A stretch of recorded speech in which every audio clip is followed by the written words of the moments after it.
En 1942, un padre y 4 compañeros de trabajo desaparecieron durante un turno rutinario de mantenimiento del ferrocarril en las montañas de Oregón, dejando atrás solo herramientas dispersas y 70 años de dolor para las familias que nunca dejaron de buscar. Cuando el radar de penetración terrestre de una cuadrilla de construcción de carretera finalmente reveló su destino en 2013, el descubrimiento expondría un encubrimiento corporativo tan insensible que había permitido que 5 familias sufrieran en ignorancia mientras los ejecutivos sabían exactamente dónde habían muerto sus seres queridos. La radio cobró vida exactamente a las 6:47 de la mañana del 7 de diciembre de 1941. Thomas Mackenzie se inclinó y subió el volumen, sus manos curtidas aún firmes, a pesar de 53 años de vida dura. Las noticias de Pearl Harbor golpearon el cobertizo de mantenimiento como un golpe físico. Esto no es un simulacro. La voz del locutor resonó por el pequeño edificio de madera. Las fuerzas japonesas han atacado la base naval de Pearl Harbor. Repito, esto no es un simulacro.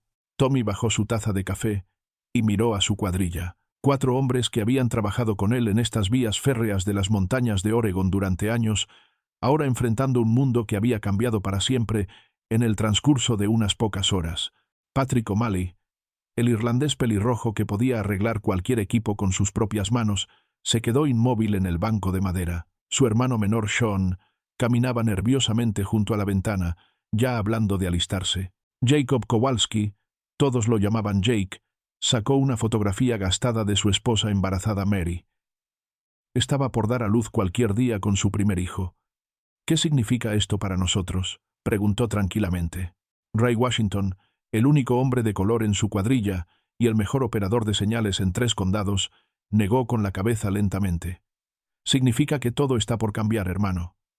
Todo. Tommy se levantó y caminó hacia la puerta, mirando las vías cubiertas de nieve que se extendían hacia las montañas Cascade. 28 años había estado trabajando este tramo del ferrocarril, desde que regresó de la Gran Guerra. Había visto tiempos de auge y la depresión, visto jóvenes irse a trabajos en la ciudad y hombres viejos morir en sus puestos.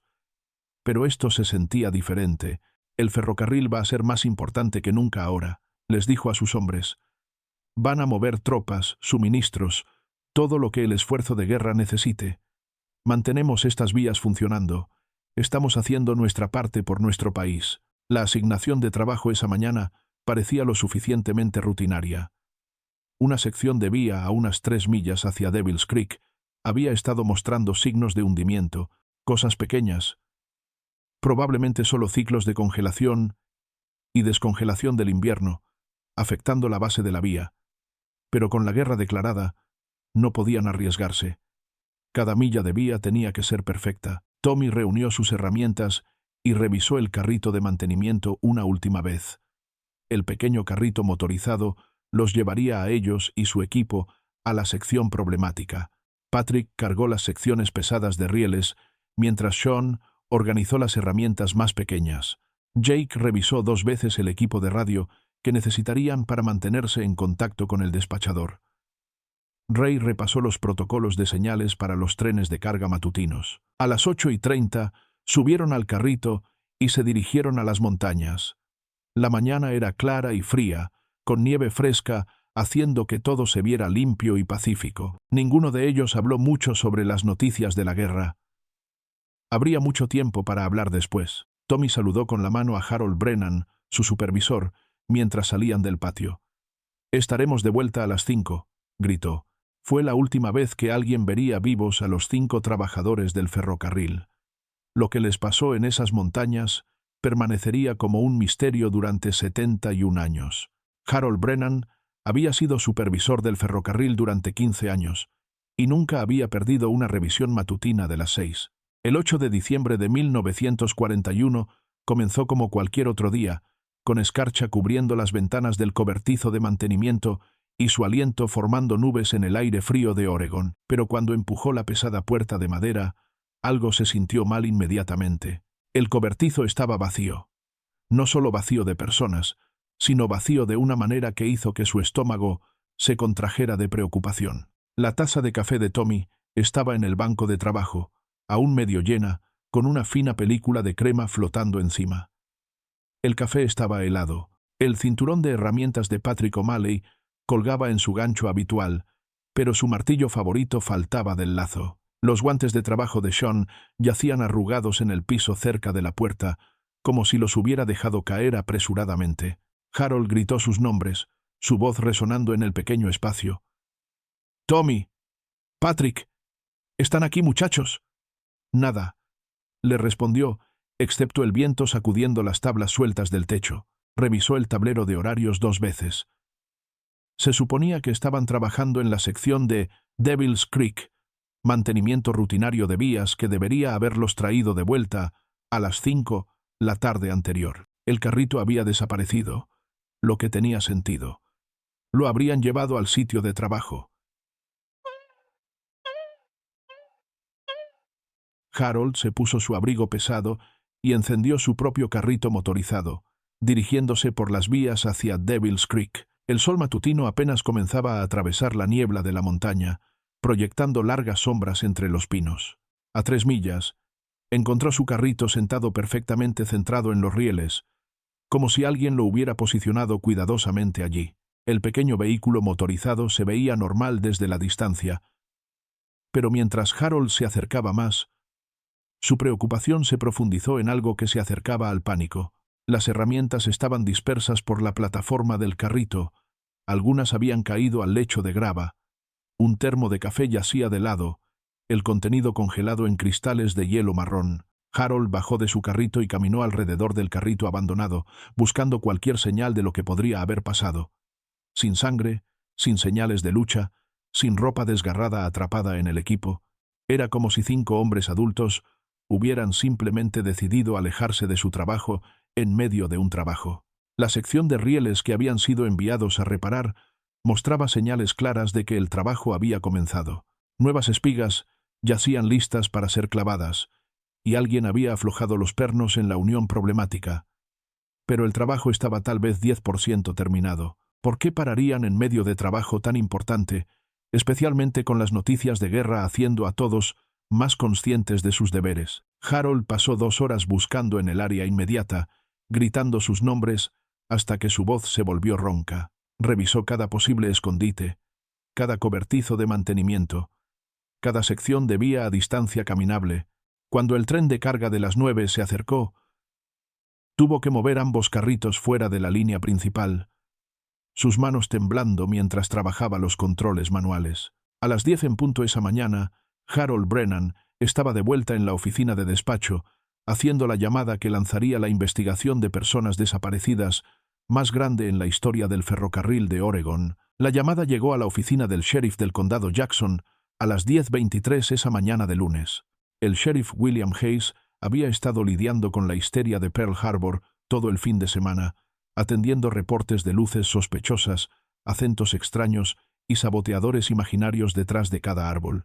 Pero la voz de Harold Brennan llevaba un tipo diferente de urgencia, el pánico constante de un hombre que sabía que algo estaba genuinamente mal. 5 de mis mejores trabajadores están desaparecidos, dijo Harold, sus palabras viniendo rápido por la línea telefónica crepitante. Dejaron su carrito en las vías, herramientas dispersas por todos lados. Esto no es como ellos, sheriff.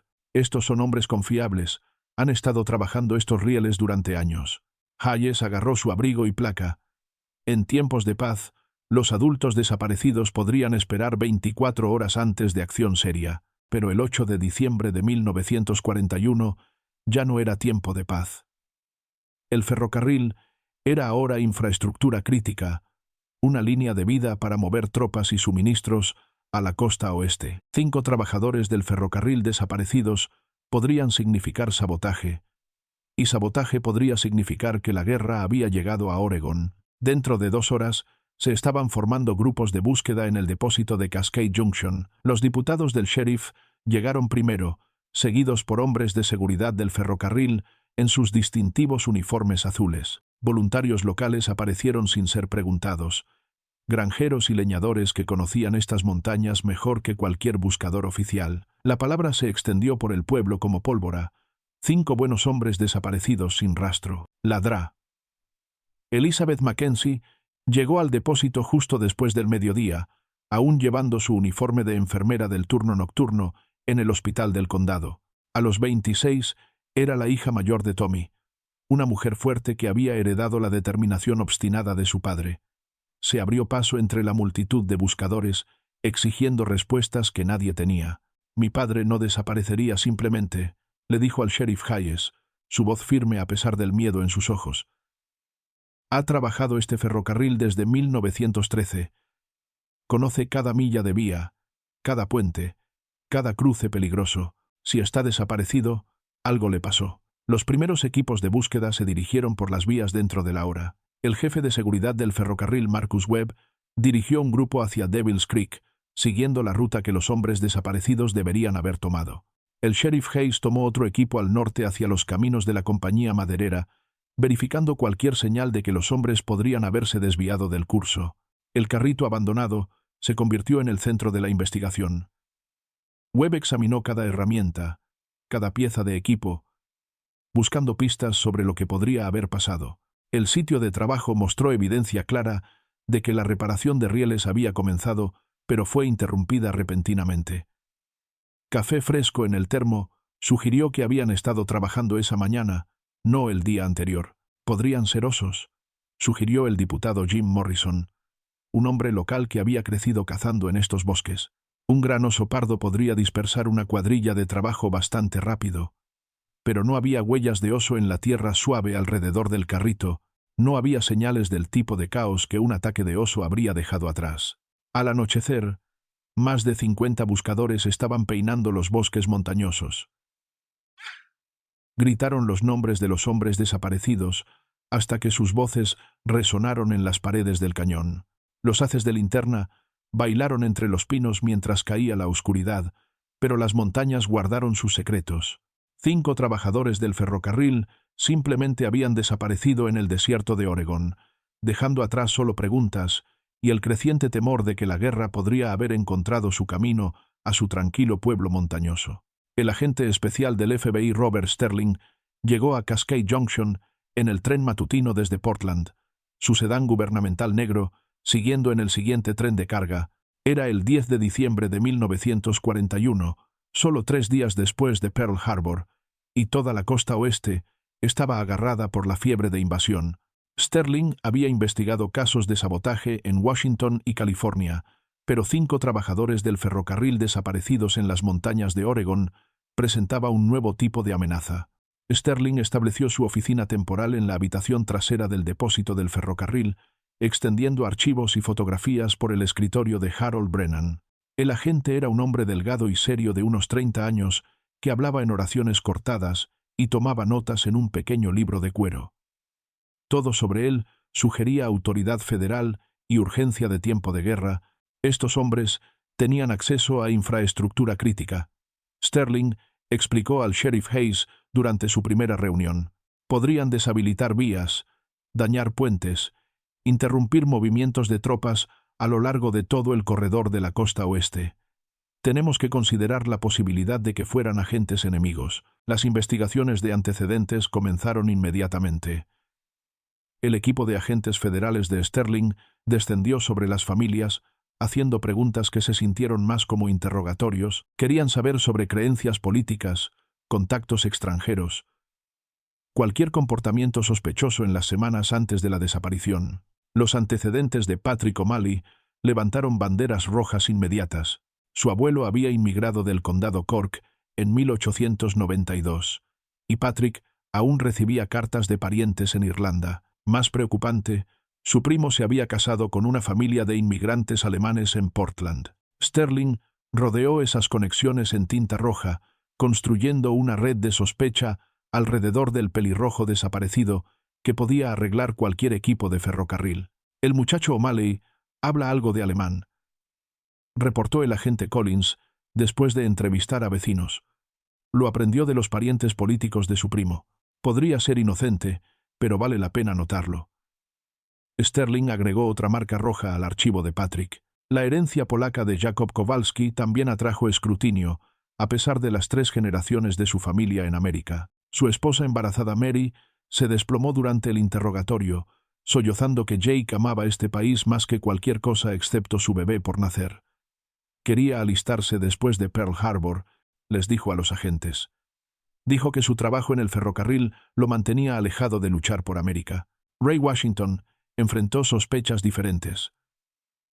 Como el único trabajador de color en el grupo, algunos locales susurraban que podría albergar resentimiento contra un país que no lo trataba como igual. Pero su registro de servicio militar de la Gran Guerra contradecía esas teorías. Se había ofrecido como voluntario para servicio de combate en Francia, ganó un corazón púrpura en Belleau Wood y regresó a casa para trabajar tranquilamente en el ferrocarril durante 22 años. La verificación de antecedentes más sorprendente concernía al mismo Tommy Mackenzie. La investigación de Sterling reveló que el respetado capataz había estado haciendo preguntas inusuales sobre horarios de trenes en las semanas antes de su desaparición. Había preguntado sobre cargas de carga militar, tiempo de transporte de tropas y manifiestos de carga, información que iba más allá de sus deberes normales de mantenimiento. Podría ser curiosidad inocente, Sterling escribió en su reporte, o evidencia de recolección de inteligencia para propósitos enemigos. Cada nueva pieza de información parecía apoyar la teoría de sabotaje, pero las familias insistían que sus hombres desaparecidos eran americanos leales que nunca traicionarían a su país. La investigación del FBI estaba construyendo un caso de traición en tiempo de guerra.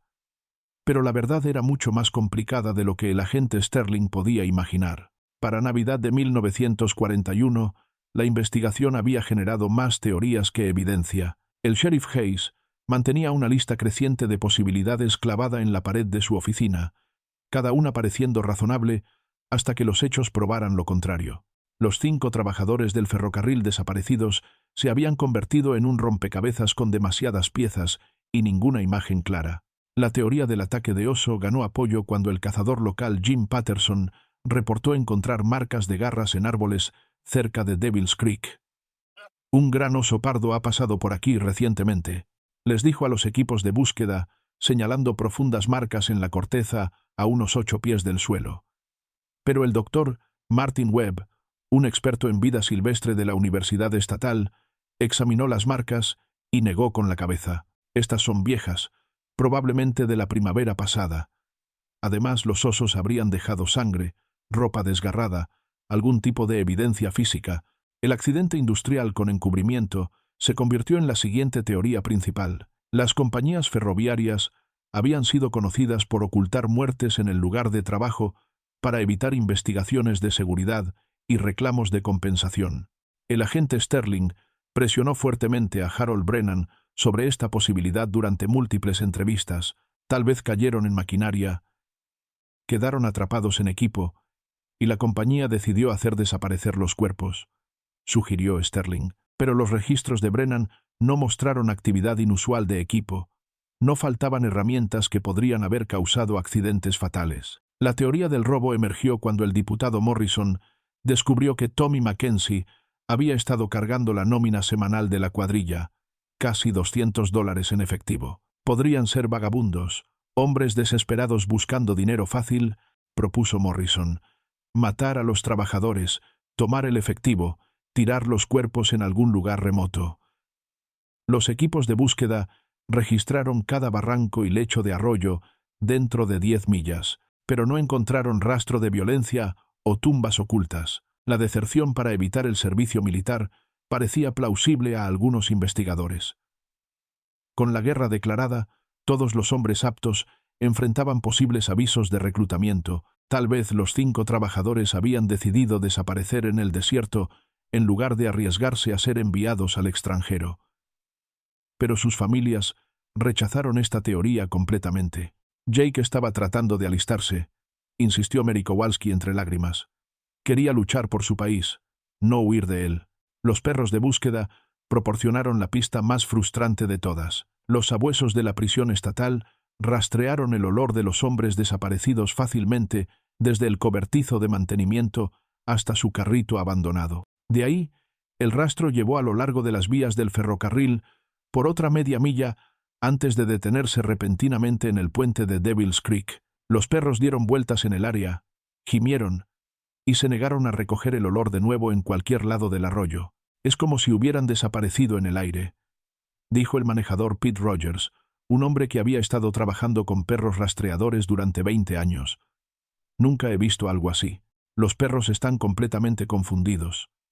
Algunos buscadores sugirieron que los hombres podrían haber vadeado corriente arriba para despistar la persecución. Pero el arroyo de diciembre corría alto y helado, haciendo tal plan casi suicida. El clima se convirtió en el peor enemigo de la investigación. Una fuerte tormenta de nieve golpeó las montañas el 20 de diciembre, cubriendo cualquier evidencia restante bajo 3 pies de polvo fresco. Los equipos de búsqueda ya no podían examinar el suelo para huellas, vegetación perturbada o artículos personales caídos. Para el día de Año Nuevo de 1942, la búsqueda oficial fue suspendida silenciosamente. 5 hombres habían desaparecido completamente, dejando atrás solo preguntas y familias dolientes. Margaret Mackenzie se paraba en la ventana de su cocina cada mañana a las 6 en punto, observando las vías del ferrocarril que se curvaban pasando su pequeña casa en la calle Elm. Había sido su rutina durante 28 años de matrimonio, hacer el café de Tommy y verlo caminar al trabajo. Ahora, 3 meses después de su desaparición, aún se encontraba sirviendo 2 tazas antes de recordar que él no regresaría a casa. La parte más difícil era explicar a los niños.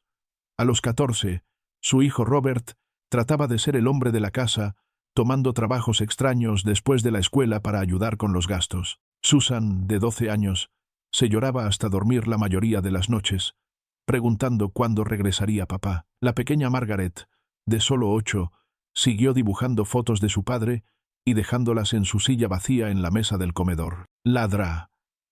Elizabeth Mackenzie visitaba a su madre todos los días después de sus turnos en el hospital, trayendo comestibles y revisando a los niños menores. Los ahorros de la familia se estaban agotando, y las promesas de apoyo de la compañía ferroviaria parecían evaporarse mientras la investigación se prolongaba sin respuestas.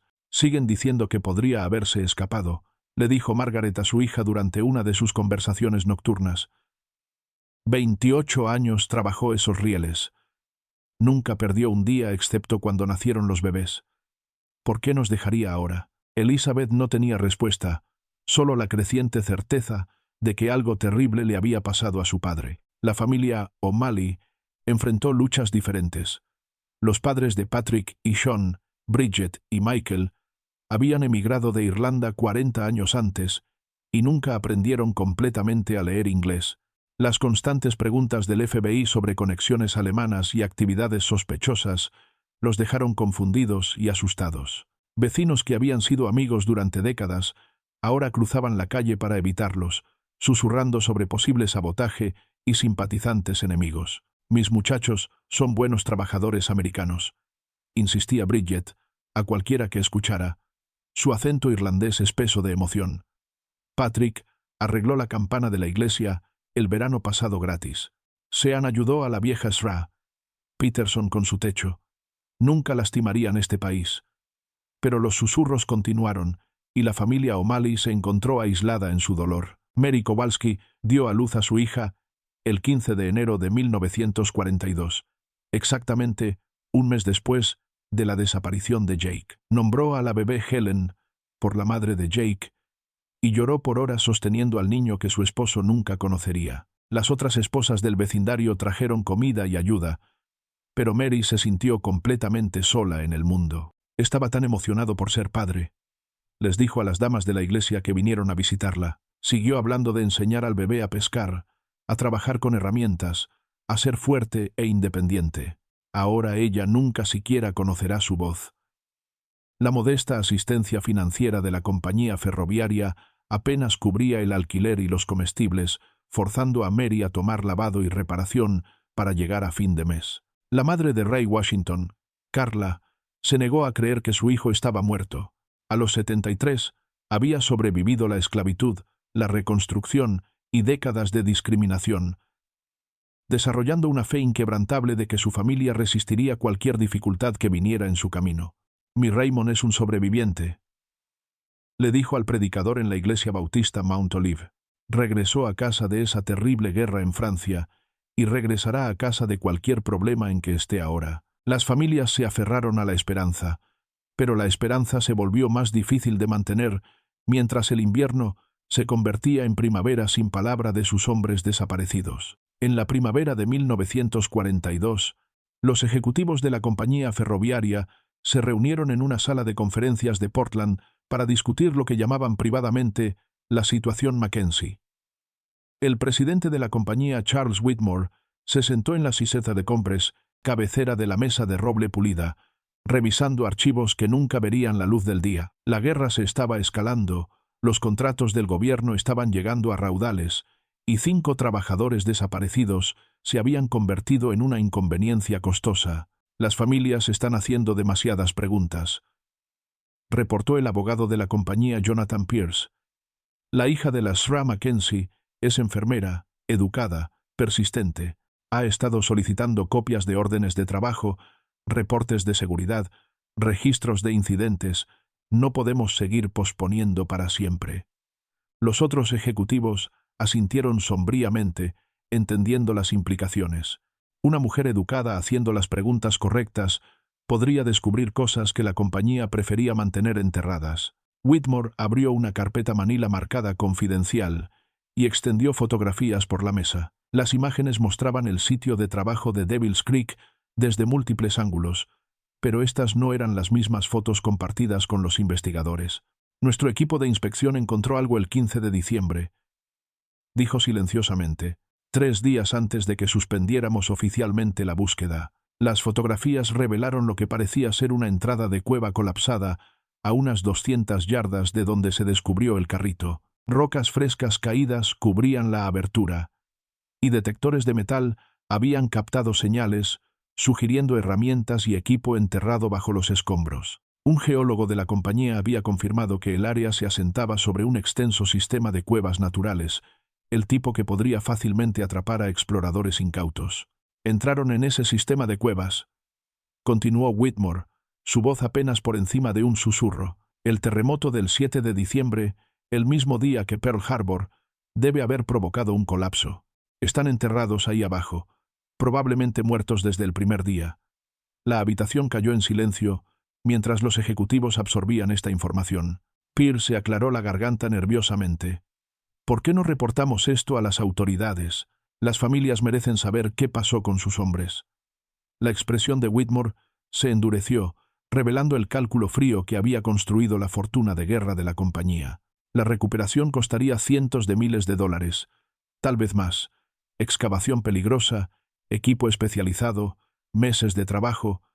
¿Y para qué? ¿Para recuperar 5 cuerpos y enfrentar demandas masivas por condiciones de trabajo inseguras? Whitmore cerró la carpeta con finalidad. El esfuerzo de guerra necesita nuestros recursos enfocados en mover tropas y suministros, no operaciones costosas de recuperación de cuerpos. El encubrimiento comenzó inmediatamente. Las órdenes de trabajo del 7 de diciembre fueron alteradas para remover cualquier mención de exploración de cuevas o estudios geológicos. La copia de la compañía de las fotografías del sitio desaparecieron de los archivos oficiales. Harold Brennan, el supervisor que sabía demasiado sobre las asignaciones de trabajo reales, recibió una promoción que lo transfirió a un patio de rieles a 300 millas de distancia. Se ofrecieron acuerdos de la compañía a las familias en marzo de 1942. Margaret Mackenzie recibió $5,000, suficiente para mantener a la familia alojada y alimentada durante varios años. Mary Kowalski recibió $3,000 para ella y la bebé Helen. Los padres O'Malley y la madre de Ray Washington recibieron cantidades similares, todo contingente en firmar acuerdos que prevenían mayor acción legal contra el ferrocarril. «Es dinero de culpa», le dijo Elizabeth Mackenzie a su madre cuando llegaron los papeles del acuerdo. «Saben algo que no nos están diciendo». Pero Margaret estaba exhausta por meses de incertidumbre y estrés financiero. Firmó los papeles, tomando dinero que se sintió como pago de sangre por la vida de su esposo. Los ejecutivos del ferrocarril se llevaron su secreto a sus tumbas, dejando a 5 familias preguntándose para siempre qué realmente pasó en esas montañas de Oregón. La primera falsa esperanza llegó en 1953, cuando una tropa de Boy Scouts encontró una lonchera oxidada encajada entre rocas cerca del lago Cráter, 60 millas al sur del área de búsqueda original. La lonchera tenía las iniciales desvanecidas J.K. rayadas en el metal, y Mary Kowalski condujo 3 horas con la bebé Helen para examinarla. Sus manos temblaron mientras volteaba el contenedor corroído, recordando la lonchera idéntica que Jake había llevado al trabajo todos los días durante 7 años. «Es suya», susurró al policía estatal que la había llamado. «Grabó esas iniciales la semana que nos casamos». Dijo que quería que todos supieran de quién era el almuerzo que estaban mirando. El descubrimiento hizo titulares por Oregon y reavivó brevemente la investigación. Los equipos de búsqueda peinaron el área del lago Crater durante semanas, pero no encontraron nada más. La lonchera probablemente había sido arrastrada corriente abajo durante las inundaciones primaverales, viajando docenas de millas desde donde Jake había realmente desaparecido. Ladrá. Elizabeth Mackenzie se negó a dejar que el caso muriera silenciosamente. Ahora, en sus 30 tardíos, y enfermera jefe en el Hospital General de Portland, tenía conexiones a través de las comunidades médicas y policiales. Organizó lo que llamó búsquedas de memoria, pidiendo a trabajadores del ferrocarril retirados, veteranos y residentes de mucho tiempo que compartieran cualquier cosa que pudieran recordar sobre diciembre de 1941. El avance casi llegó en 1958, cuando el ex supervisor del ferrocarril, Henry Walsh, muriendo de cáncer en un hospital de Vancouver, pidió hablar con Elizabeth privadamente. Walsh había trabajado las rutas montañosas durante 30 años antes de jubilarse, y su conciencia lo había estado molestando durante décadas. «Había cuevas allá arriba», le dijo a Elizabeth en una voz apenas por encima de un susurro. «Formaciones de piedra caliza naturales, algunas lo suficientemente grandes para caminar a través. La compañía sabía sobre ellas, se preocupó por la estabilidad de las vías. La cuadrilla de tu padre se suponía que inspeccionara una de esas cuevas el día que desaparecieron». Walsh murió 3 días después, antes de que pudiera proporcionar más detalles específicos sobre las ubicaciones de las cuevas. Elizabeth pasó meses investigando estudios geológicos y registros de la compañía ferroviaria, pero encontró que las referencias de cuevas que Walsh mencionó habían sido misteriosamente removidas de los archivos oficiales. Cada documento que solicitó parecía estar perdiendo páginas cruciales, y los oficiales de la compañía reclamaron no tener conocimiento de ningún estudio de cuevas en el área de Devil's Creek. Los años 60 trajeron excursionistas ocasionales reportando descubrimientos que levantaron esperanzas y rompieron corazones. Un guante de trabajo corroído encontrado colgando de una rama de árbol, un libro de fósforos de la compañía ferroviaria, tan deteriorado que la superficie de encendido se había disuelto, un pedazo de tela azul que podría haber venido de una camisa de trabajo, atrapado en alambre de púas cerca de un camino maderero abandonado. Cada descubrimiento provocó nuevas búsquedas y renovada atención mediática. Las familias se reunirían en la oficina del sheriff, examinando el último hallazgo con esperanza desesperada, solo para ser decepcionadas cuando las búsquedas de seguimiento no revelaron nada más. Las montañas parecían entregar suficiente evidencia para mantener vivo el misterio, mientras ocultaban la verdad completa. Para 1970, los archivos del caso llenaron 3 gabinetes grandes en el sótano del sheriff. Cientos de declaraciones de testigos, docenas de avistamientos falsos, innumerables teorías de investigadores profesionales y detectives aficionados. El sheriff Hayes, ahora acercándose a la jubilación, a veces pasaba tardes silenciosas revisando los archivos, preguntándose qué había perdido en esos días cruciales tempranos de la investigación. Los 5 trabajadores del ferrocarril desaparecidos se habían convertido en parte del folclore de Oregon, un misterio que definió la comprensión de toda una generación de cómo completamente las personas podrían desaparecer del mundo. En 1976, 35 años después de la desaparición, Ladrá, Elizabeth Mackenzie, se paró ante una reunión de 23 personas en el sótano del centro comunitario de Cascade Junction. Las luces fluorescentes zumbaron por encima mientras miraba rostros que compartían su determinación, los hijos y nietos de los 5 trabajadores del ferrocarril, desaparecidos que nunca habían dejado de buscar respuestas. «Tenemos mejores herramientas ahora que las que tuvieron nuestros padres», Elizabeth le dijo al grupo, su voz llevando la autoridad de alguien que había pasado décadas negándose a rendirse. A los 61, se había jubilado de la enfermería, pero canalizó toda su energía en resolver el misterio que había definido su vida adulta. Detectores de metal, mapas topográficos, radios de banda ciudadana. La tecnología finalmente está alcanzando nuestra necesidad de verdad. Robert Mackenzie, ahora de 50 y un exitoso contratista en Portland, había heredado las habilidades prácticas de su padre y la persistencia obstinada de su hermana. He estado estudiando los patrones de búsqueda originales, dijo, extendiendo mapas dibujados a mano por las mesas plegables. Se concentraron en áreas a distancia caminable del carrito. Pero ¿qué si los hombres viajaron más lejos de lo que alguien asumió? Helen Kowalski había crecido escuchando historias sobre el padre que nunca conoció. A los 34, trabajaba como guardabosques y entendía el terreno montañoso mejor que cualquiera de los investigadores originales. Hay secciones del desierto Cascade que nunca han sido apropiadamente buscadas, explicó. Valles remotos, lechos de arroyos ocultos, áreas que los equipos de búsqueda de los 40 no podían alcanzar con seguridad. Las búsquedas anuales se convirtieron en tradiciones familiares que atrajeron participantes de todo el noroeste Pacífico. Cada fin de semana del Día de los Caídos, descendientes de los trabajadores desaparecidos se reunían en el sendero de Devil's Creek con equipo de campamento moderno, mapas detallados y un enfoque sistemático para cubrir territorio inexplorado. Susan Mackenzie, ahora de 47 y casada con hijos propios, coordinó la logística con precisión militar, mantuvo listas de contactos, organizó suministros de comida y se aseguró de que cada equipo de búsqueda llevara equipo de emergencia. Mi padre me enseñó a estar preparada para cualquier cosa, les decía a los recién llegados. Puede que se haya ido, pero sus lecciones viven en cómo conducimos estas búsquedas.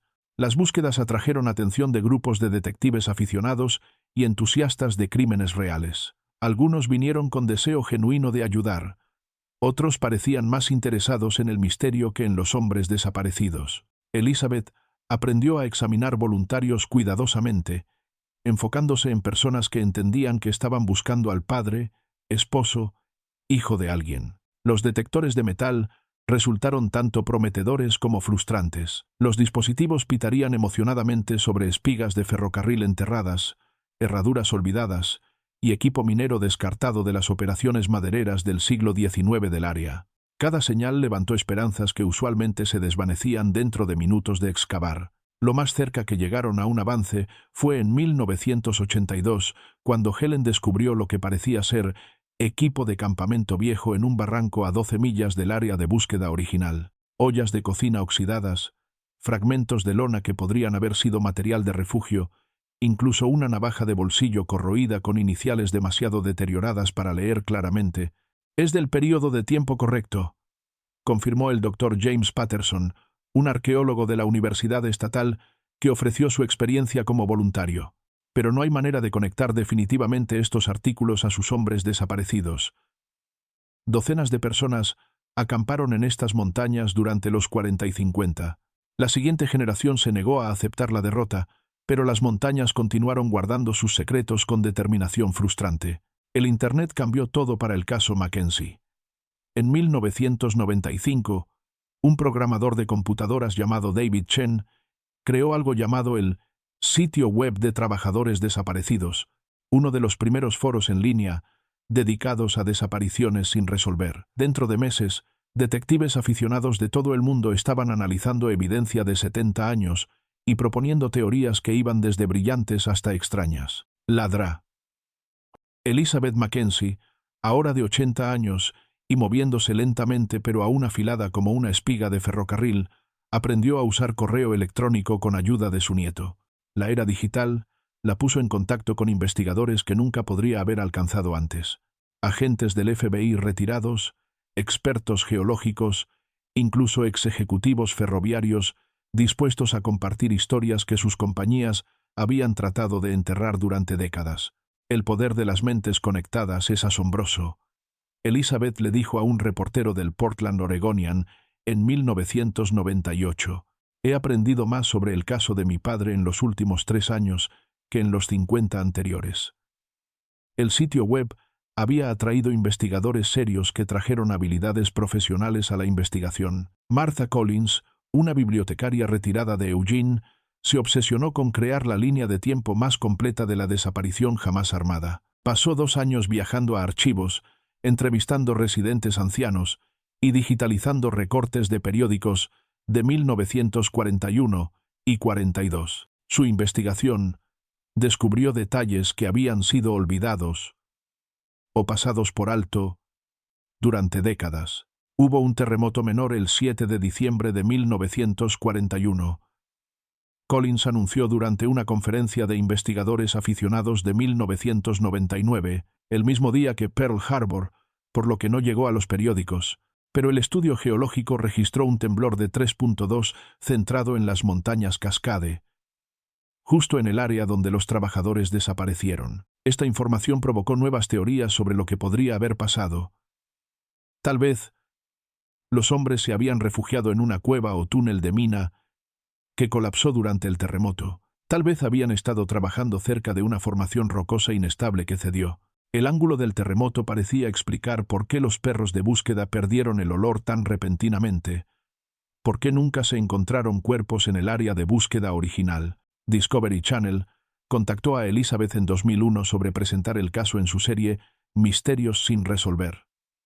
La perspectiva de cobertura de televisión nacional emocionó a las familias, pero la cadena finalmente decidió que la historia carecía de los elementos visuales necesarios para televisión convincente. 70 años de nada más que preguntas no hace buena TV, explicó el productor disculpándose. Los teóricos de la conspiración de Internet se aferraron al caso con entusiasmo predecible. Algunos afirmaron que los trabajadores del ferrocarril habían descubierto un encubrimiento gubernamental y fueron eliminados para proteger secretos de Estado. Otros sugirieron abducción alienígena, viaje en el tiempo o participación en experimentos militares secretos. Elizabeth aprendió a ignorar las teorías más salvajes mientras se mantenía abierta a investigación legítima. El desarrollo más prometedor vino del Dr. James Morrison, un experto en exploración de cuevas de la Universidad Estatal de Oregon. Morrison había estado siguiendo el caso en línea y ofreció conducir estudios de radar de penetración terrestre de las áreas donde búsquedas previas habían fallado en encontrar evidencia. La tecnología moderna puede detectar vacíos subterráneos que no habrían sido descubiertos en los 40, explicó Morrison.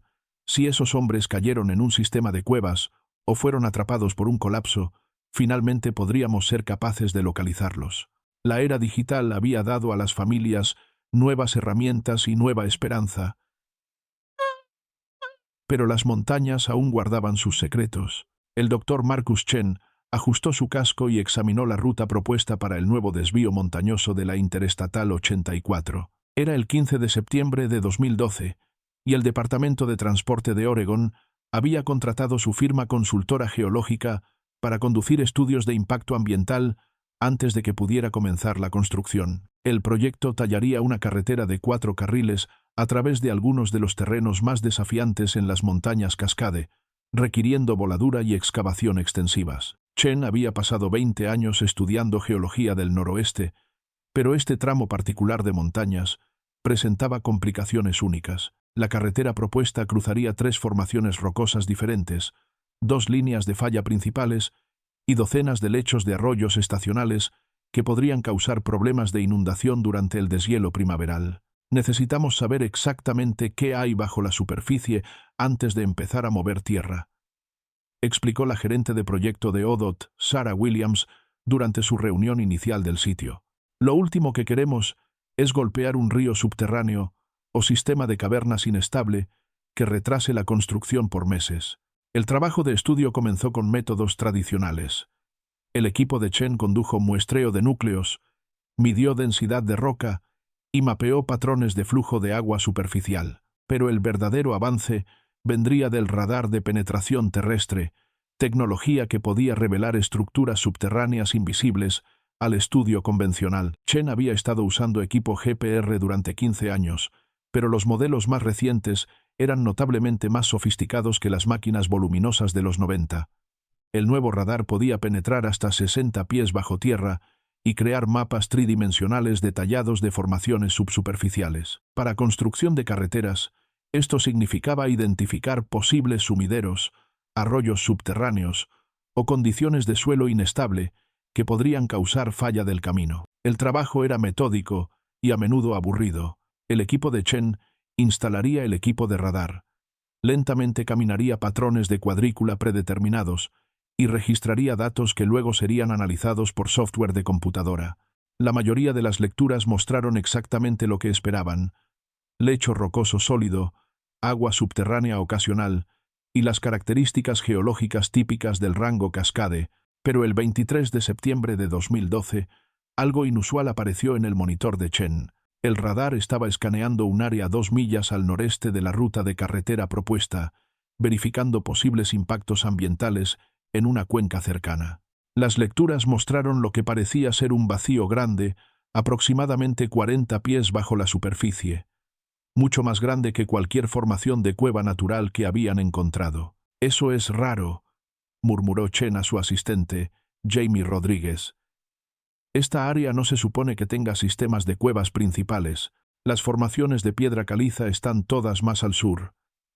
Marcó las coordenadas en su unidad GPS e hizo una nota para investigar más. El vacío medía aproximadamente 30 pies de largo por 20 pies de ancho, con lo que parecía ser un túnel de entrada estrecho llevando a una cámara más grande. Aún más intrigante, el radar detectó firmas metálicas dentro del vacío, sugiriendo la presencia de objetos hechos por el hombre. Chen cruzó referencias de sus lecturas con estudios geológicos que se remontaban a los 30. El área había sido estudiada múltiples veces para varios proyectos, pero ningún estudio previo había detectado la cámara subterránea.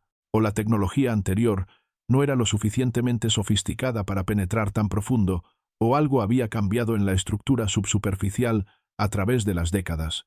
Esa noche, Chen llamó a su contacto en la Sociedad Histórica de Oregón para preguntar sobre cualquier sistema de cuevas conocido o actividad minera en el área. La respuesta que recibió cambiaría todo sobre su proyecto rutinario de estudio de carretera. La archivista de la Sociedad Histórica de Oregón, Patricia Summers, le devolvió la llamada al doctor Marcus Chen a las 7:30 de la mañana siguiente.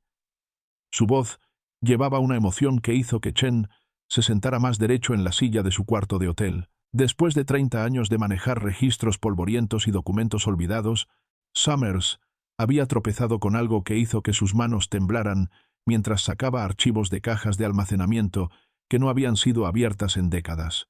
«No vas a creer lo que encontré», dijo Summers, el teléfono crepitando con estática de su viejo equipo de oficina. «Esa área que estás estudiando está conectada a uno de los misterios sin resolver más famosos de Oregón.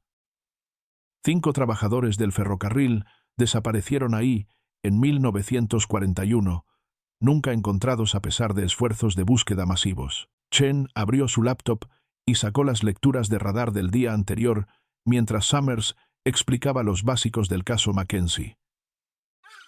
Las firmas metálicas repentinamente tomaron nueva significancia. Los trabajadores del ferrocarril habrían llevado herramientas de metal, loncheras, tal vez incluso equipo de estudio que podría aparecer en tecnología moderna de penetración terrestre. La búsqueda original se enfocó en áreas superficiales. Summers continuó leyendo de archivos que documentaron 70 años de investigaciones fallidas. Usaron perros, helicópteros, equipos terrestres cubriendo cientos de millas cuadradas.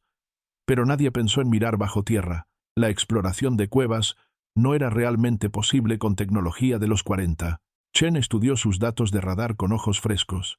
El vacío estaba posicionado casi exactamente 2 millas de donde el carrito de los trabajadores había sido encontrado abandonado. Si los hombres habían estado explorando el área, investigando hundimiento de vías o problemas geológicos, podrían haber descubierto la entrada de la cueva y aventurado adentro. Los registros históricos que Summers le envió por fax al hotel de Chen revelaron detalles cruciales que investigadores anteriores habían perdido o ignorado. El 7 de diciembre de 1941, el mismo día que los trabajadores desaparecieron, había sido marcado por un terremoto menor, midiendo 3.2 en la escala Richter. El epicentro del temblor estaba ubicado menos de 5 millas de las lecturas de radar de Chen. Un terremoto fácilmente podría causar que una entrada de cueva colapse. Chen explicó a su asistente Jamie Rodríguez mientras regresaron al sitio la mañana siguiente. Si esos trabajadores estaban adentro cuando la entrada se selló, habrían estado atrapados sin manera de señalar por ayuda. Los escaneos de radar más detallados que Chen condujo durante los días siguientes pintaron un cuadro cada vez más convincente.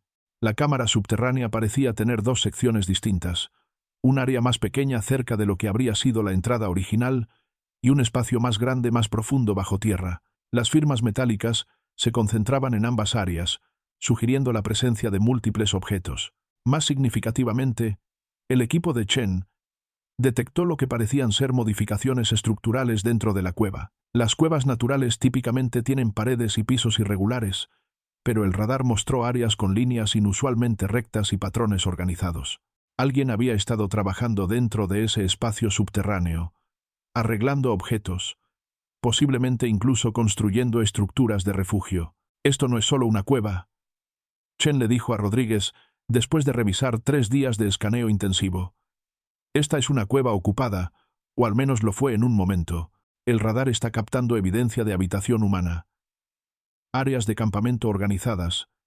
Tal vez, incluso trabajo de construcción». Chen enfrentó una decisión difícil. Su contrato con el Departamento de Transporte pedía estudio geológico relacionado a construcción de carretera, no investigación arqueológica de desapariciones de 70 años. Pero la evidencia era demasiado convincente para ignorar, y 5 familias habían estado buscando respuestas durante 7 décadas. Esa noche, Chen hizo una llamada que cambiaría todo. La llamada fue a Helen Kowalski primero, alcanzándola en la oficina del Servicio Forestal en Bend, donde había trabajado durante 37 años. A los 71, era la hija sobreviviente mayor de los trabajadores del ferrocarril desaparecidos, la bebé que había crecido escuchando historias sobre un padre que nunca conoció. Cuando el doctor Marcus Chen explicó lo que su radar de penetración terrestre había descubierto, Helen se sentó en silencio atónito por casi un minuto. «¿Crees que los encontraste?», finalmente susurró, su voz quebrándose con 7 décadas de esperanza suprimida. «¿Crees que mi padre está ahí abajo?». Dentro de horas, Helen había contactado la red extendida de familias e investigadores que habían mantenido el caso vivo durante generaciones. La Dra. Elizabeth Mackenzie, ahora de 88, y confinada a una silla de ruedas pero aún mentalmente aguda, lloró abiertamente cuando Helen llamó con las noticias. Robert Mackenzie canceló reuniones de negocios y condujo desde Portland. Susan Mackenzie se reportó enferma de su trabajo de enseñanza por primera vez en 15 años. La excavación requería equipo especializado y experiencia que iba mucho más allá del trabajo de construcción normal. Chen contactó Mountain Recovery Systems, una compañía basada en Colorado que se especializaba en rescates de cuevas y excavaciones arqueológicas en terreno desafiante. El costo sería enorme, pero Helen Kowalski había heredado la pensión del ferrocarril y beneficios del seguro de vida de su padre.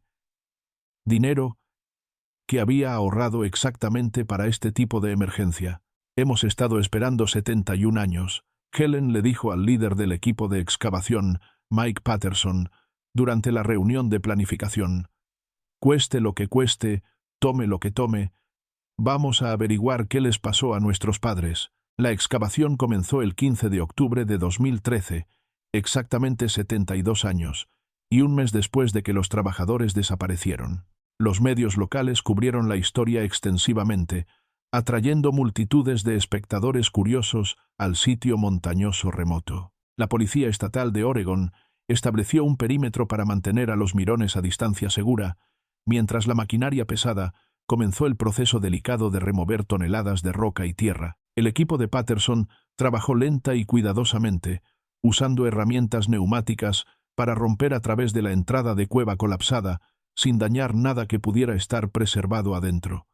El trabajo era peligroso, requiriendo monitoreo constante para condiciones de roca inestable y posibles derrumbes que podrían atrapar a los trabajadores de excavación, justo como habían atrapado a la cuadrilla del ferrocarril décadas antes. Margaret Mackenzie, la hija menor de Tommy, ahora de 69 y retirada de una carrera como trabajadora social, mantuvo vigilia en el sitio de excavación todos los días. Había tenido 8 años cuando su padre desapareció, y sus recuerdos de él eran más emocionales que factuales. «Recuerdo su risa», les dijo a los reporteros. Tenía esta risa maravillosa y profunda que hacía que todos se sintieran seguros. Me he estado preguntando toda mi vida qué pasó con esa risa. El 18 de octubre, después de 3 días de excavación cuidadosa, el taladro de Patterson atravesó la cámara subterránea. Las muestras de aire dieron seguras, y cámaras de fibra óptica bajadas al vacío revelaron lo que todos habían estado esperando y temiendo encontrar. La cueva estaba ahí exactamente como el radar de Chen había indicado, y no estaba vacía. «Tenemos estructuras», reportó Patterson por la radio. «Signos definitivos de habitación humana. Esta va a ser una recuperación arqueológica mayor». Las familias se reunieron más cerca, mientras Patterson se preparaba para descender a la cueva, que había guardado su secreto por más de 7 décadas. Mike Patterson descendió a la cueva el 20 de octubre de 2013, su lámpara frontal cortando a través de oscuridad que había permanecido sin disturbios por más de 70 años. El equipo de respiración especializado se sintió pesado en su espalda mientras se deslizó por el túnel de entrada estrecho, pero el peso no era nada comparado con la responsabilidad que llevaba por las familias esperando ansiosamente arriba. Lo primero que lo impactó fue qué tan perfectamente preservado todo parecía. El aire seco de montaña y ambiente sellado habían creado refrigeración natural que mantuvo materiales orgánicos de descomponerse normalmente. Su radio crepitó mientras reportó sus observaciones iniciales al equipo de superficie. «Estoy viendo equipo de campamento». La voz de Patterson resonó desde la cueva. «Parece vintage de los 40. Hay un refugio inclinado construido contra la pared del fondo, construido con ramas y lo que parece ser lonas. Esto no fue campamento temporal, gente.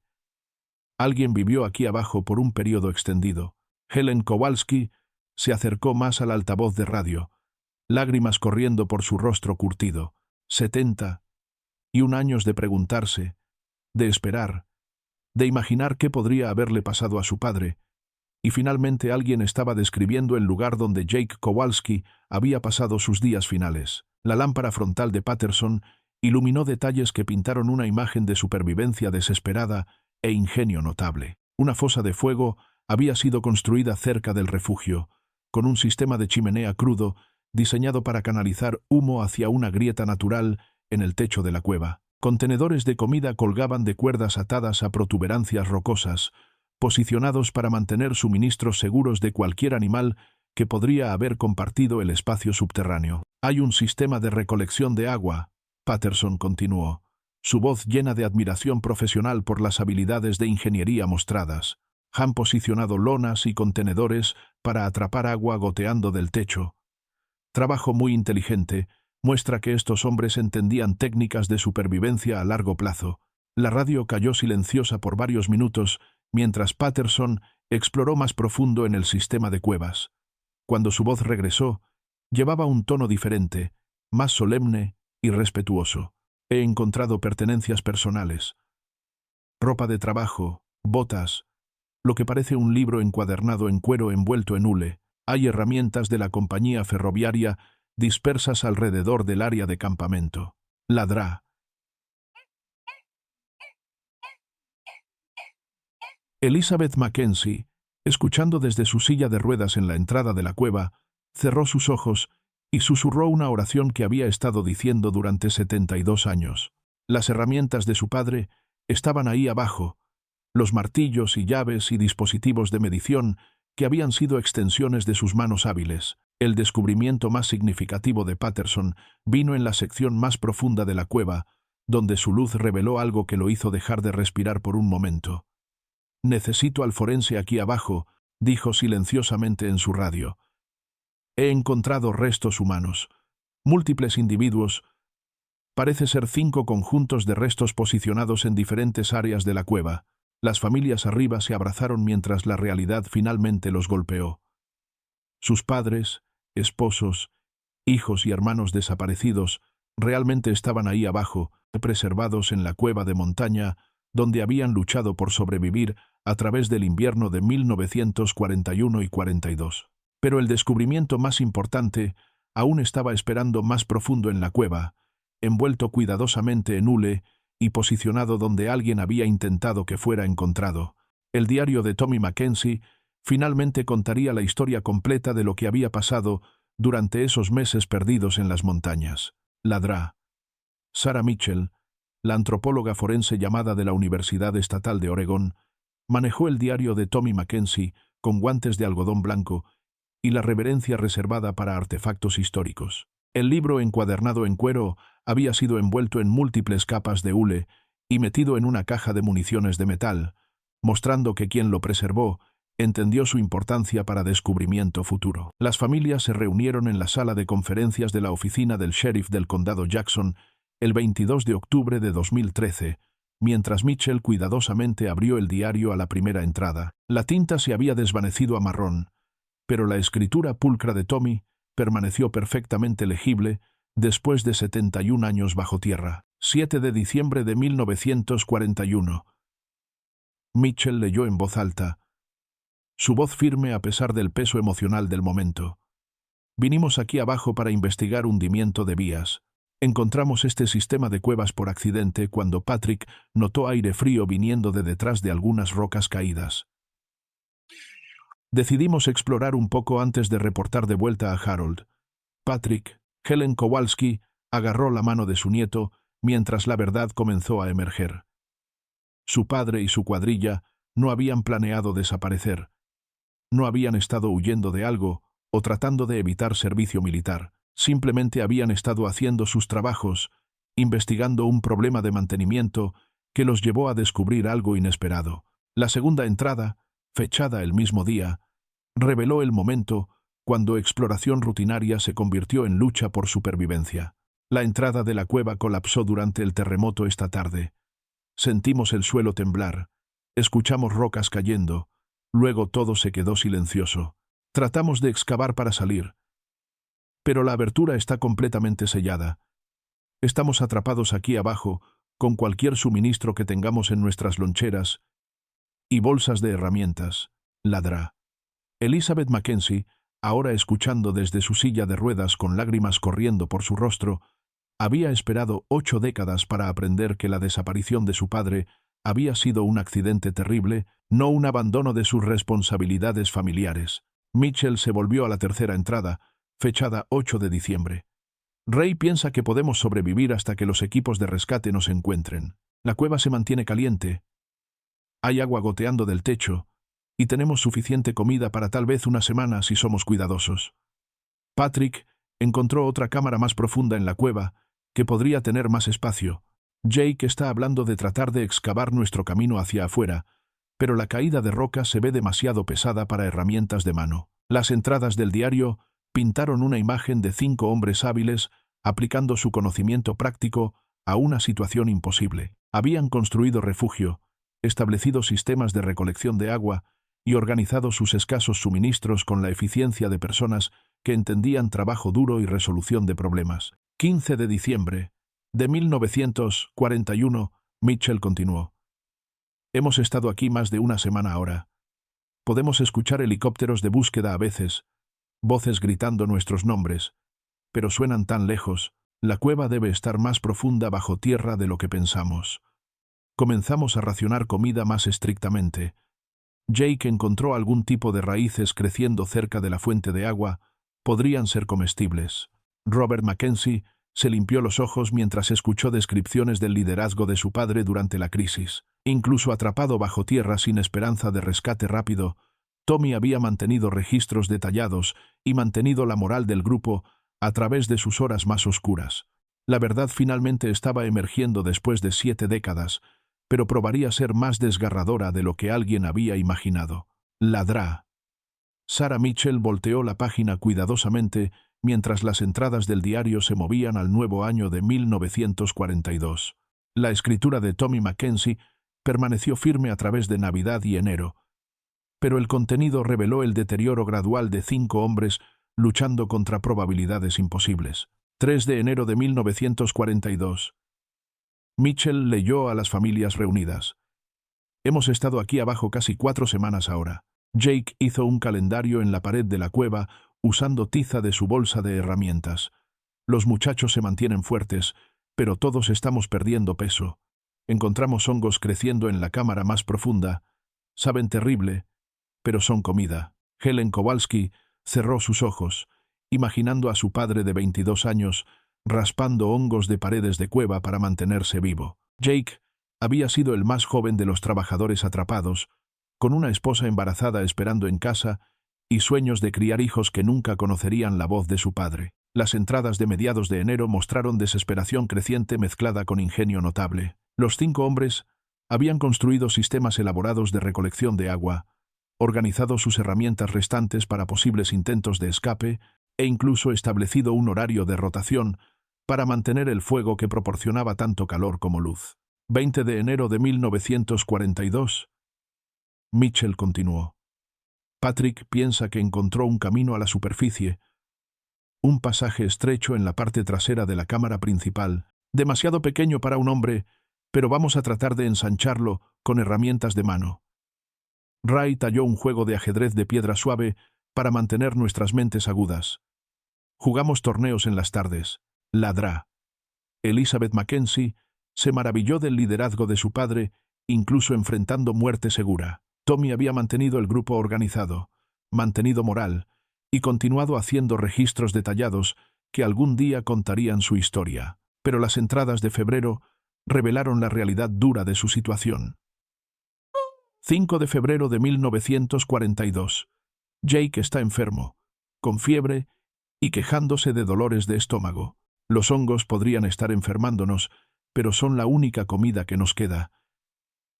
El túnel de escape de Patrick colapsó ayer. Casi lo entierra en la caída de rocas. La primera muerte llegó el 10 de febrero. Jake falleció esta mañana. Tommy escribió con escritura temblorosa. Lo sostuvimos mientras moría. Le contamos sobre el bebé que nunca conocerá. Lo enterramos en la parte más profunda de la cueva, donde la tierra es más suave. Dios nos ayude a todos. Mary Kowalski, ahora de 81 y viuda de Jake, sollozó silenciosamente mientras aprendió que su esposo había muerto pensando en su hija no nacida Helen, que estaba sentada a su lado tomando su mano. Los 4 hombres restantes duraron otro mes. Ray Washington murió el 2 de marzo, seguido por Patrick O'Malley el 10 de marzo. Sean O'Malley sobrevivió hasta el 15 de marzo, dejando a Tommy solo en la cueva con 4 tumbas y el conocimiento terrible de que el rescate nunca vendría. 20 de marzo de 1942, Mitchell leyó la entrada final de Tommy. Soy el último vivo. 71 días luchamos por sobrevivir aquí abajo. 71 días esperando que alguien nos encontrara. Estoy demasiado débil para continuar. Sarah, Elizabeth, Robert, Susan, Margaret, si alguna vez leen esto, sepan que los amé más que la vida misma. Díganles a las otras familias que sus hombres murieron como héroes. La sala de conferencias cayó silenciosa excepto por llanto silencioso, mientras 71 años de misterio finalmente revelaron su verdad desgarradora. El descubrimiento del diario de Tommy Mackenzie provocó una investigación federal sobre el manejo de la compañía ferroviaria de la desaparición de 1941. La contadora forense del FBI, Linda Torres, llegó a Portland 3 días después de la excavación de la cueva, armada con órdenes judiciales para examinar registros corporativos que habían sido sellados por más de 70 años. Lo que Torres encontró en los archivos de la compañía impactó incluso a investigadores veteranos que habían visto décadas de casos de mala conducta corporativa. Escondidas en una caja fuerte a prueba de fuego, en la sede del ferrocarril, estaban fotografías, estudios geológicos y memorandos internos que pintaron una imagen de engaño deliberado, abarcando múltiples décadas. La pistola humeante fue un memorando fechado 22 de diciembre de 1941, solo 15 días después de que los trabajadores desaparecieron. El presidente de la compañía, Charles Whitmore, había escrito a su junta directiva. El equipo de estudio localizó entrada de cueva colapsada en área de Devil's Creek. Investigación preliminar sugiere que trabajadores desaparecidos están atrapados bajo tierra. Recuperación requeriría excavación extensa. Costo estimado $300,000 mínimo. Recomendamos mantener esfuerzos de búsqueda actuales mientras evitamos excavación de cueva. Helen Kowalski escuchó en silencio atónito, mientras Torres leyó el memorando en voz alta durante una conferencia de prensa en la corte del condado Jackson. Sabían, susurró, su voz apenas audible, Por 71 años, sabían exactamente dónde estaban nuestros padres y nos dejaron sufrir. Los documentos internos de la compañía ferroviaria revelaron una decisión calculada para priorizar ganancias sobre vida humana. Contratos de tiempo de guerra para transporte de tropas y envíos de suministros estaban generando ingresos sin precedentes y ejecutivos de la compañía temían que una operación costosa de recuperación de cuerpos drenaría recursos necesarios para trabajo gubernamental. Evidencia más condenatoria emergió de los papeles personales de Harold Brennan, el supervisor que había descubierto a los trabajadores desaparecidos. Antes de su muerte, en 1978, admitiendo que oficiales de la compañía le habían ordenado alterar asignaciones de trabajo y remover referencias de exploración de cuevas de registros oficiales. He cargado esta culpa durante 37 años. Brennan escribió: esas familias merecían saber que sus hombres murieron tratando de hacer sus trabajos, no huyendo de responsabilidades. La compañía me pagó para mantenerme callado. Me dio promociones y bonos para guardar el secreto. Soy un cobarde que escogió dinero sobre verdad. La compañía ferroviaria había sistemáticamente destruido evidencia, alterado documentos y sobornado empleados para mantener el encubrimiento. Incluso los acuerdos modestos pagados a familias en 1942 habían incluido acuerdos de no divulgación diseñados para prevenir investigación adicional. Torres descubrió que ejecutivos de la compañía habían visitado el sitio de la cueva múltiples veces entre 1942 y 45, confirmando que los trabajadores estaban muertos pero decidiendo que la recuperación permanecía demasiado costosa y arriesgada. Documentos internos mostraron que incluso habían considerado sellar permanentemente la entrada de la cueva para eliminar cualquier oportunidad de descubrimiento accidental. La DRA, Elizabeth Mackenzie, ahora de 88, y una de las pocas personas aún vivas que recordaba la investigación original, enfrentó a reporteros con dignidad silenciosa, a pesar de su rabia. Nos dejaron pasar 71 años, preguntándonos, buscando, culpándonos por no encontrar a nuestros padres. Nos vieron sufrir y no dijeron nada. Las implicaciones legales eran asombrosas. Aunque la mayoría de los ejecutivos originales estaban muertos, la compañía ferroviaria que absorbió el negocio original enfrentaba posibles cargos criminales por conspiración, fraude y obstrucción de justicia.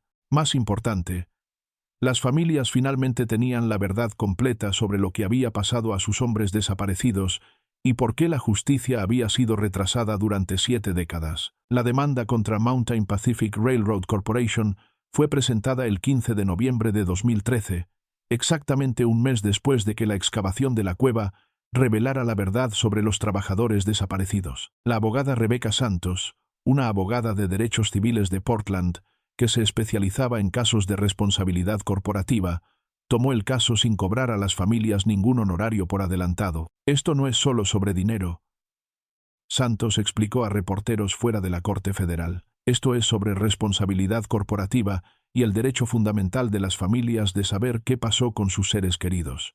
Una compañía ferroviaria encubrió las muertes de 5 trabajadores durante 71 años mientras sus familias sufrían en ignorancia. Mountain Pacific Railroad Corporation inicialmente trató de reclamar que las deudas y responsabilidades de la compañía original habían sido disueltas a través de múltiples fusiones y adquisiciones corporativas desde 1941. Pero el equipo legal de Santos trazó el linaje corporativo a través de 7 décadas de transacciones comerciales, probando que la compañía actual era legalmente responsable por las acciones de su predecesora. La reacción pública fue explosiva. Estaciones de televisión locales corrieron series investigativas sobre encubrimientos corporativos y tragedias familiares. Medios nacionales tomaron la historia, convirtiendo el caso Mackenzie en un símbolo de avaricia corporativa versus dignidad humana. Se formaron protestas fuera de la sede de Mountain Pacific en Seattle, con manifestantes llevando fotografías de los 5 trabajadores desaparecidos. Helen Kowalski, ahora de 72, y la portavoz no oficial de las familias, apareció en programas matutinos de televisión y programas de noticias por todo el país. Su dignidad silenciosa y dolor obvio tocó a espectadores que no podían imaginar esperar 7 décadas por respuestas sobre un padre desaparecido. Tenían fotos de donde murieron nuestros padres. Helen le dijo a un entrevistador de CBS News. Tenían mapas mostrando exactamente dónde estaba ubicada la cueva. Podrían haber recuperado los cuerpos en 1941 y dado a nuestras familias entierros apropiados. En lugar de eso, eligieron proteger sus ganancias y dejarnos preguntarnos para siempre. La investigación criminal procedió paralela a la demanda civil. Aunque la mayoría de los ejecutivos originales estaban muertos, los fiscales federales consideraron cargar a oficiales actuales de Mountain Pacific con conspiración para obstruir justicia, basado en evidencia de que oficiales de la compañía habían continuado ocultando documentos relevantes bien entrada el siglo XXI. La posición legal de Mountain Pacific se desplomó cuando los investigadores de Santos descubrieron que ejecutivos de la compañía habían sabido sobre los hallazgos de radar del Dr. Marcus Chen. Semanas antes de que comenzara la excavación, correos internos mostraron que habían discutido maneras de prevenir que la cueva fuera abierta, incluyendo intentos de comprar la tierra para detener el proyecto de construcción de carretera. Aún estaban tratando de encubrir el encubrimiento, Santos anunció durante una conferencia de prensa de diciembre. Incluso, en 2013, esta compañía estaba más preocupada por protegerse que por proporcionar cierre a familias dolientes. Las negociaciones del acuerdo comenzaron en enero de 2014. Mountain Pacific ofreció un acuerdo inicial de $5 millones que las familias rechazaron como compensación inadecuada por 7 décadas de sufrimiento emocional. Santos presionó por $50 millones más, el establecimiento de un fondo memorial y cambios en políticas corporativas respecto a accidentes de trabajo. El 20 de marzo de 2014, exactamente 72 años después de que Tommy Mackenzie escribiera su entrada final del diario, Mountain Pacific acordó un acuerdo de $47 millones.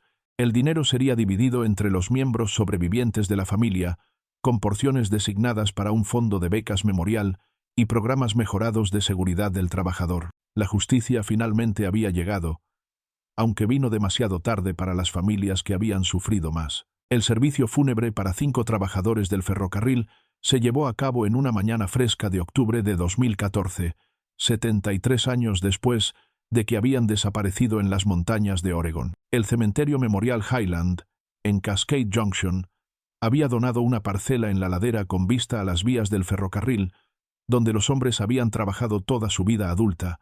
Helen Kowalski se paró en la tumba de su padre, sosteniendo la bandera americana doblada que había cubierto su ataúd durante el servicio memorial. A los 72, era la hija sobreviviente mayor de los trabajadores desaparecidos, la bebé que había crecido escuchando historias sobre un padre que nunca conoció. Ahora, finalmente, Jay Kowalski estaba regresando a casa para descansar al lado de su esposa Mary, quien había muerto en 2008, aún preguntándose qué había pasado con su esposo. Ladrá.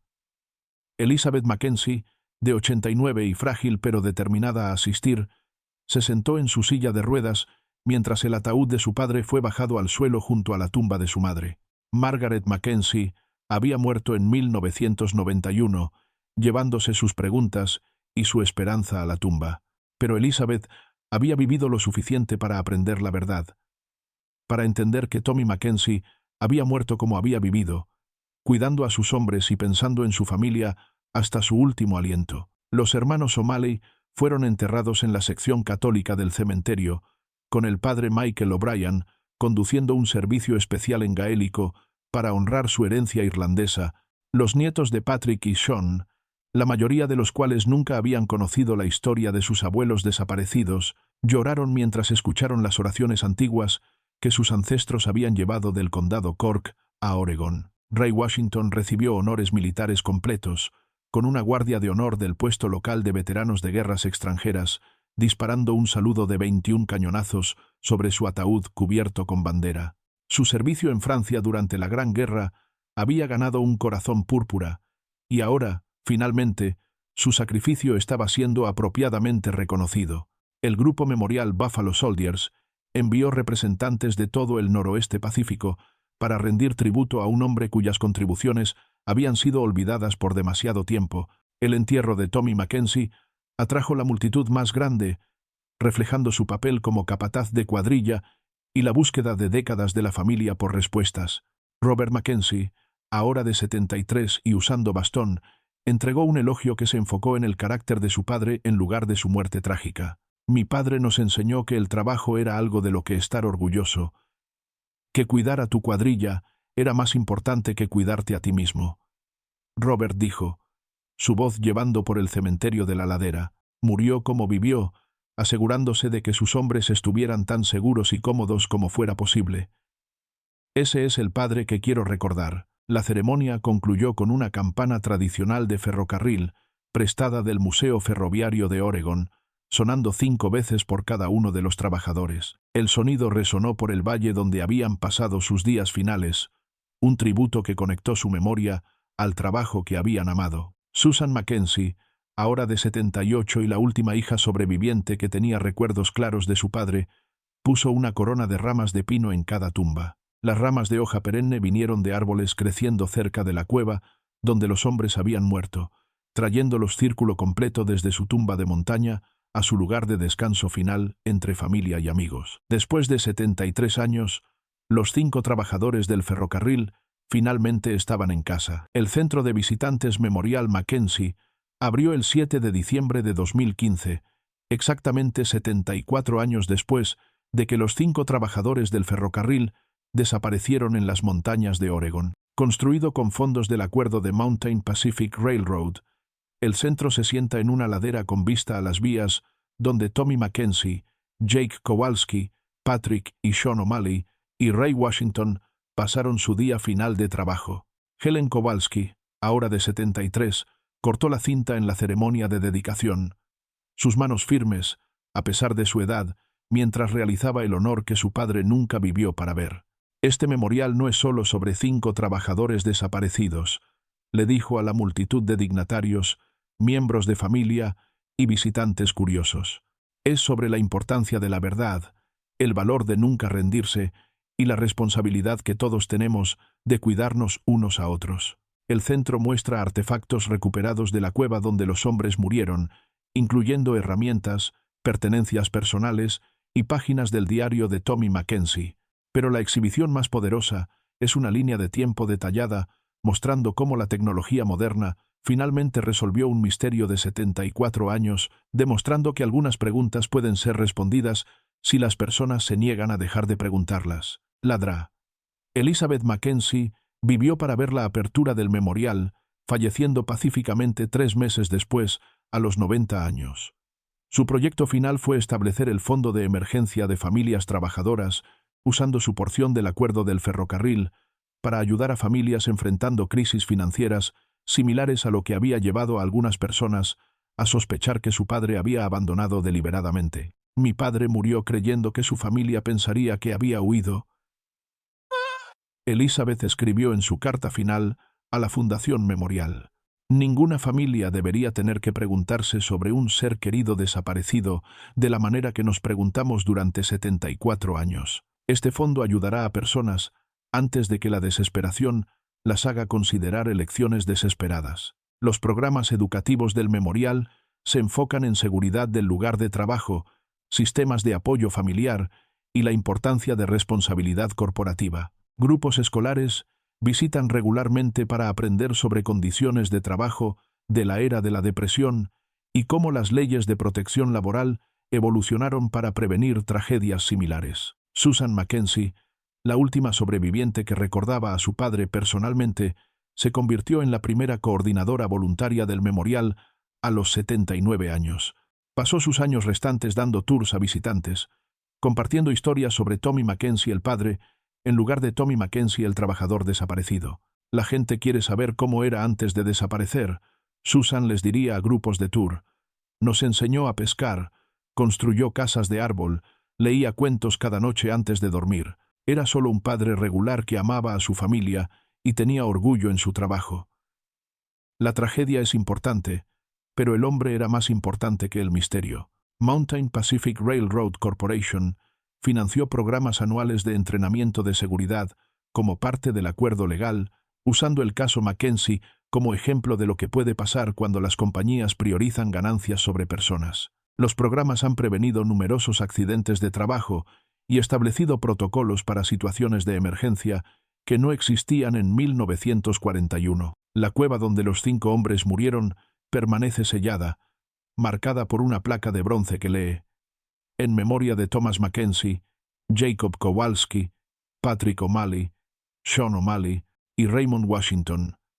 Trabajadores dedicados, miembros amorosos de familia, héroes americanos que nunca regresaron a casa. A veces la verdad toma 74 años en emerger, pero cuando finalmente sale a la superficie, honra no solo a los muertos, sino a los vivos que se negaron a olvidarlos.